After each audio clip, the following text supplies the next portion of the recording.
The key turned in the lock with a familiar, grating sound. It was the only part of Leo's apartment that wasn't effortlessly smooth. The door swung inward before I could even finish the turn, and there he was, leaning against the frame like he'd been waiting for the sound of my footsteps in the hall. He did this sometimes. It always managed to throw me, that small act of anticipation. "You're late," he said. It wasn't an accusation. It was a statement of fact, delivered with a slow grin that was his signature brand of trouble. It was a grin I had spent the better part of a decade trying to decipher. "The game hasn't started," I countered, stepping over the threshold into the warm air of his space. It always smelled the same, like his laundry detergent, a clean, sharp scent, the faint, spicy notes of his cologne, and whatever he'd been cooking. Tonight, it was garlic and roasting chicken. My stomach rumbled in betrayal. "The pregame is half the experience, Jules. You know this." He closed the door behind me, the heavy thud sealing us in. He followed me into the living room, his presence a tangible weight at my back. I could feel the heat radiating off him, or maybe I was just imagining it. With Leo, I was always imagining things. It was our ritual. Every few weeks, whenever a big game was on, I'd come over. We'd drink beer that was a little too expensive and eat food that was a little too good for a casual Tuesday night. And we'd sit on his ridiculously comfortable couch and yell at the television. It was the one place my life felt predictable, stable. It was the one place I allowed myself to be close to him, buffered by the noise and the easy excuse of friendship. For years, it had been enough. Lately, it had started to feel like a slow form of torture. I dropped my jacket on the back of his armchair, a silent claim of my usual spot. But tonight, something felt different. It was in the way he stood there, not moving to the kitchen to grab us drinks, not turning the volume up on the sports analysts debating stats. He was just watching me. His gaze wasn't casual. It was focused, intent, the way he looked at a piece of wood he was about to carve, trying to see the shape inside. "Everything okay?" I asked, my voice a little tight. His grin softened into something else, something unreadable. "Everything's perfect." He finally moved, his shoulder brushing mine as he passed. The contact was fleeting, a whisper of fabric and warmth, but it sent a jolt straight down my spine. I stood frozen for a second, my skin tingling where he'd touched me. I was definitely imagining things. I had to be. I sank into the worn leather of the armchair, the cool material a welcome shock. From my vantage point, I could see him in the kitchen. He moved with an easy, unthinking grace, pulling 2 bottles of beer from the fridge, his muscles flexing under the thin cotton of his gray t-shirt. He'd been working on restoring a vintage car, and the physical labor suited him. He seemed more solid, more rooted in his own skin than ever before. I'd always felt like a ghost drifting through my own life, but Leo was an anchor. Heavy, real. He came back and handed me a beer. Our fingers brushed. This time, I was sure I didn't imagine the way his thumb pressed for a fraction of a second against my knuckle. It was a deliberate, measured touch.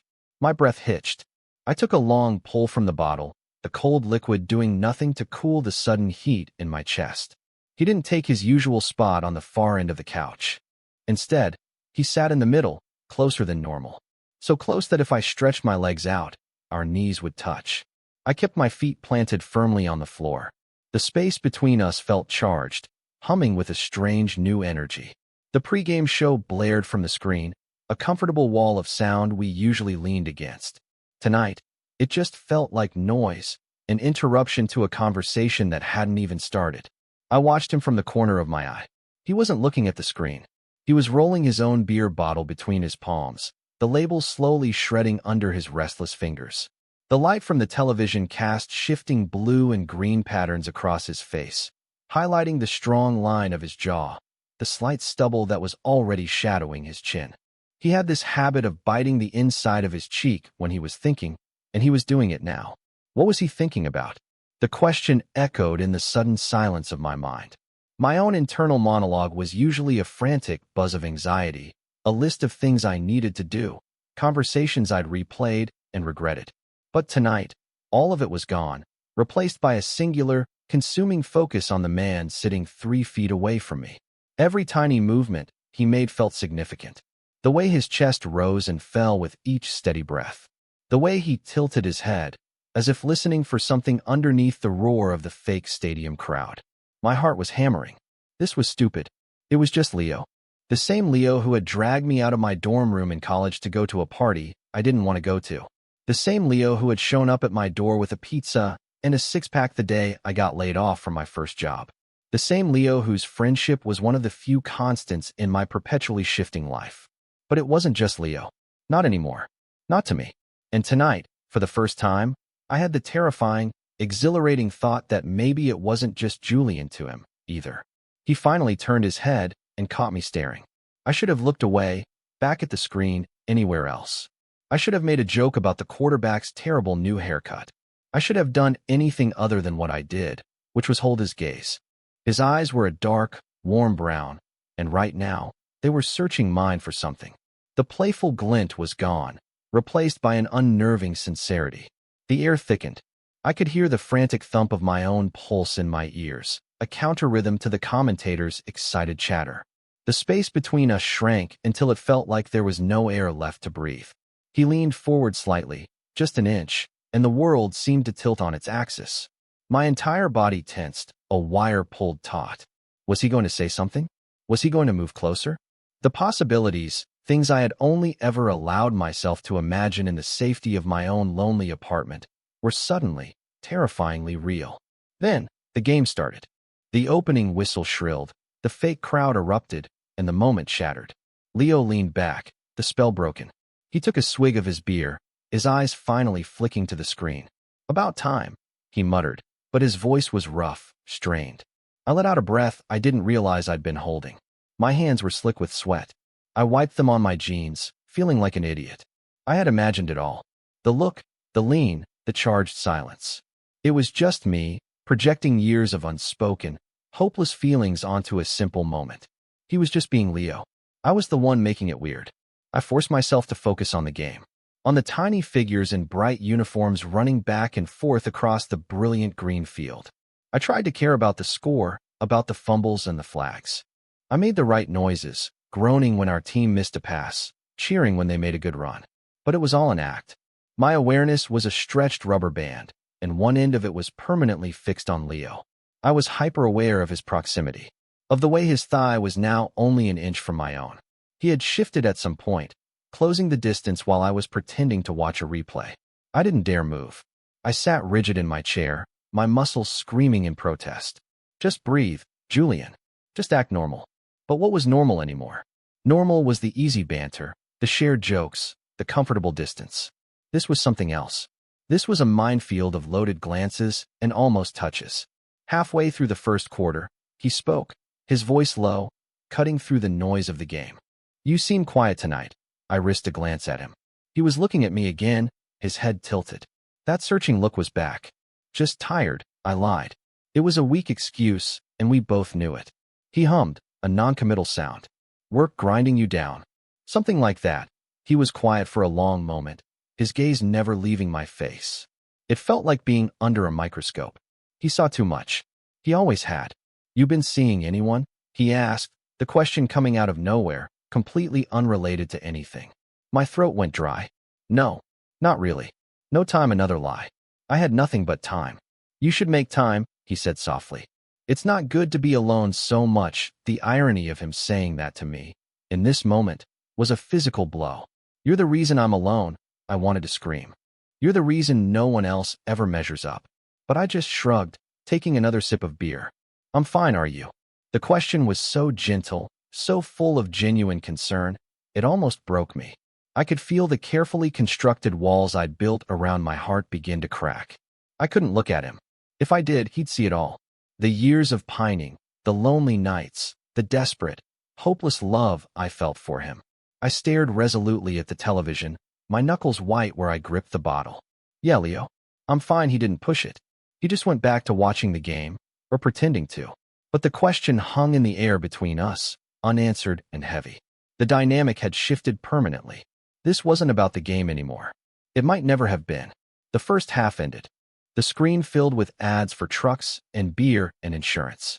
Leo stood up and stretched, his shirt riding up to expose a tantalizing strip of tan skin and the sharp line of his hip. I quickly looked away, my face burning. "Hungry?" he asked, his voice back to its usual casual tone. "Starving," I admitted, grateful for the change of subject. Good. Chicken should be done. I followed him into the kitchen, the small space forcing us into close proximity. He moved around with practiced ease, pulling the roasting pan from the oven, the scent of rosemary and garlic filling the air. I just stood there, feeling useless and out of place, leaning against the counter and trying to stay out of his way. "Grab a couple of plates, will you?" he said over his shoulder.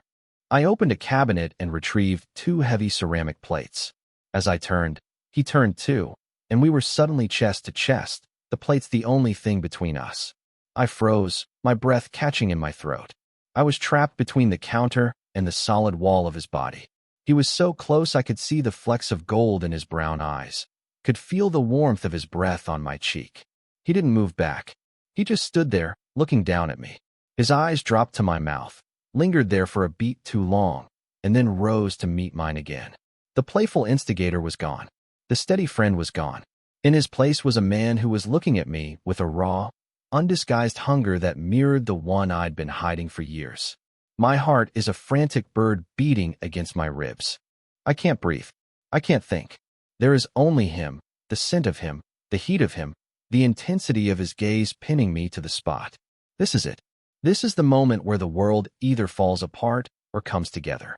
He lifts a hand, slowly, as if not to spook me. His fingers are warm as they brush a stray strand of hair from my forehead. His touch is impossibly gentle. It's a question, a permission slip, an apology, all in one. And I give him my answer without saying a word. I lean into his touch, just a fraction of an inch, but it's enough. A slow smile touches his lips. It's not his usual cocky grin. It's something softer, something full of relief.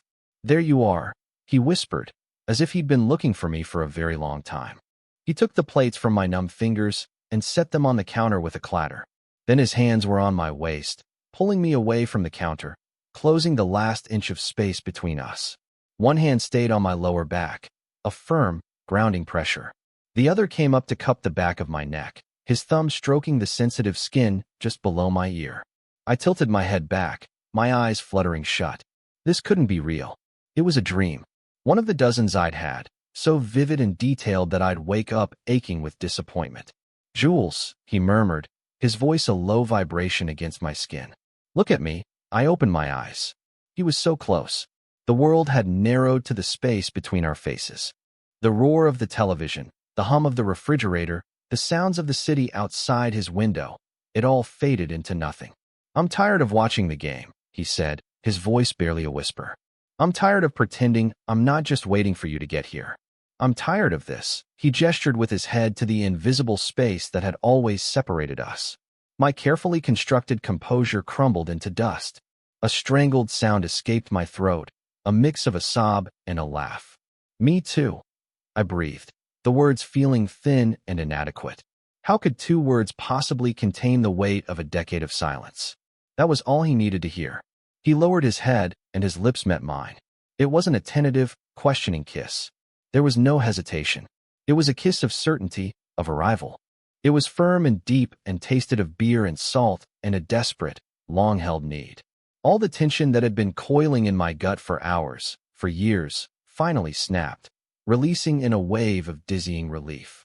I wrapped my arms around his neck, pulling him closer, trying to erase any possibility of space between us. His hand tightened at the small of my back, arching me into him. His other hand tangled in my hair, holding my head as he deepened the kiss. It wasn't rushed, but it was hungry. It spoke of missed opportunities and unspoken conversations. It was every time I'd wanted to reach out and touch him, but hadn't. It was every time he'd looked at me with that unreadable expression. It was honest. It was the most honest thing I had ever experienced. When we finally broke apart, we were both breathless. He rested his forehead against mine, his eyes closed. I could feel the tremor in his hands, and it made me realize he was just as nervous as I was. Confident, bold Leo was trembling. The thought sent a fresh wave of affection through me, so strong it almost buckled my knees. "So," he said, his voice rough, "I guess we're not watching the second half."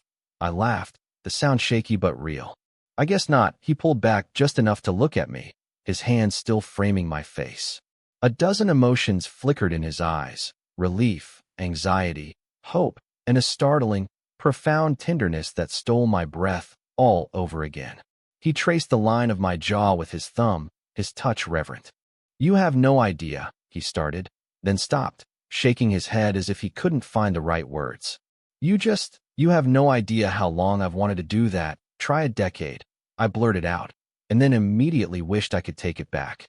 It was too much, too soon. My face flushed with heat. I had laid all my cards on the table, my sad, lonely, pining cards. But Leo didn't laugh. He didn't look scared. His expression just softened further. He leaned in and pressed a soft, gentle kiss to my forehead. "Yeah," he whispered against my skin. "Me too." We stood there for a long time, wrapped in each other's arms in the middle of his kitchen, while the chicken grew cold on the counter and the television roared to an empty room. It was quiet, it was still, and for the first time in a very long time, I felt like I was exactly where I was supposed to be. But then, the old anxieties began to creep back in, insidious whispers at the edge of my newfound happiness. What now? What did this mean? Was this a one-time explosion? A release of years of pent-up tension that would leave things awkward and broken between us? The silence that had felt so comfortable a moment ago now felt heavy with unspoken questions. I must have tensed, because Leo pulled back, his brow furrowed with concern. "Hey, you with me?" I couldn't meet his eyes. I stared at the collar of his shirt. What is this, Leo?" He was quiet for a moment. I braced myself for the blow, for the "let's not make this weird" speech, for the gentle letdown that would hurt more than an outright rejection. "This," he said, his voice firm and steady, forcing me to look up, "is me, being done with pretending. This is me, asking you to stay. Not just for the game. Not just for tonight." He took my hand, his fingers lacing through mine, a perfect, solid fit. "Stay? For real." The simple, direct honesty of it disarmed me completely. There was no subtext, no room for misinterpretation. He wasn't playing games. He was laying a foundation. But the fear was a deeply ingrained habit. "And tomorrow?" I whispered, the question tasting like doubt. "What happens when we wake up and this feeling is gone?" "It won't be," he said with such conviction it almost made me believe him. "For me, anyway. But if you're scared, we can be scared together." He brought my hand to his lips and pressed a kiss to my knuckles. "Just don't run, Jules. Whatever you do, don't run." And that was the test, wasn't it? My first instinct was to bolt. To go back to my quiet, empty apartment where things were safe and predictable and lonely. Loneliness was a pain I knew how to manage. This terrifying hope? It was a wild, unknown territory. I looked at our joined hands. I looked at his face, at the open, vulnerable hope in his eyes. He was giving me a choice. The life I had, or a life I had only ever dreamed of. I took a deep breath, the air filling my lungs feeling new and clean. I gave his hand a squeeze. "Okay," I said, my voice barely a whisper. "I won't run." A brilliant, dazzling smile broke across his face, the real, unguarded one I so rarely got to see. It was like the sun coming out from behind the clouds. "Good," he said, his relief palpable. "Because I'm a terrible cook when I'm distracted." He let go of my hand, and for a terrifying second, I thought he was pulling away. But he just turned to the television in the other room, where the halftime show was ending. With a decisive click of the remote, the screen went black. The sudden silence was absolute. The blue glow that had been the backdrop to our entire evening vanished, leaving us in the warm, soft light of the kitchen. It was a deliberate, symbolic act. He was turning off the noise, the distraction, the pretense. He was choosing this. Us. He turned back to me, that soft smile still on his lips. "Now," he said, his voice dropping to a low, intimate murmur that sent a shiver through me. "Where were we?" He didn't wait for an answer. He stepped forward, wrapped his arms around me, and pulled me in for another kiss. This one was different from the first. It was slower, more tender. It wasn't a release of tension, but a confirmation. A promise. It was a kiss that said, "We have time." We ate the cold chicken standing at the counter, laughing between bites. We didn't talk about the future, or the past, or what our friends would say. We just existed in this new, fragile bubble of intimacy. Later, we sat on the couch, not on opposite ends, but right next to each other, my head resting on his shoulder, his arm wrapped securely around me. His fingers idly played with mine. I had come over for the game. It was the excuse, the routine, the safe container for my feelings. But he had turned off the TV. He had turned off the noise and the distance and the pretense. He had turned to me, and in doing so, had turned my entire world around. As I sat there, nestled against his side, listening to the steady, reassuring beat of his heart, a quiet thought bloomed in my mind, peaceful and clear. I was no longer a ghost in my own life. I was here. I was solid. I was home. The fear was still there, a faint hum beneath the surface, but it was drowned out by a much louder, much more powerful feeling. Hope. And for the first time, I wasn't afraid to listen to it.